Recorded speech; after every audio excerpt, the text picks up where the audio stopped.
வானத்தையும் பூமியையும் படைத்த சர்வ வல்லமையுள்ள தேவனை ஸ்தோத்தரிப்போமாக. இந்த பிப்ரவரி 27ஆம் தேதி முழுவதும் கிருபையாய் நம்மை பாதுகாத்து வந்த தேவனுக்கு நன்றி செலுத்துவோமா? கிருபையும் மகிமையும் நிறைந்த எங்கள் பரிசுத்தமுள்ள நல்ல தகப்பனே, ஸ்தோத்தரிக்கிறோம், துதிக்கிறோம் ராஜா. இந்த இரவு நேரத்திலும் உண்மை நோக்கி பார்க்கக்கூடிய கிருபை கொடுத்ததற்காக நன்றி தகப்பனே. அப்பா, இந்த நாளிலும் உங்களுக்கு பிரியமில்லாத காரியங்களை செய்து உடைய இருதயத்தை துக்கப்படுத்தியதற்காக எங்களை தயவாய் மன்னியும் ஆண்டவரே.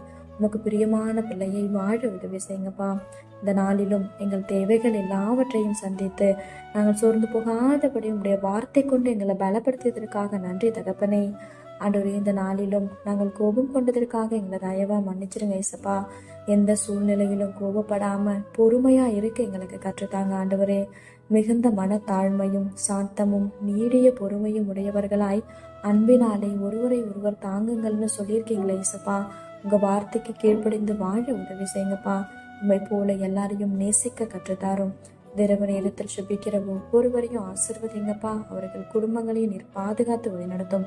எங்கள் ஆவி ஆத்மா சரீரம் முழுவதையும் இந்த கருத்தில் கொடுக்கிறோம். நீர் பொறுப்படுத்தி நீர் வழிநடத்தும். இயேசு கிறிஸ்துவின் இனிய நாமத்தில் சுபிக்கிறோம் எங்கள் ஜீவனுள்ள நல்ல பிதாவே. ஆமென்.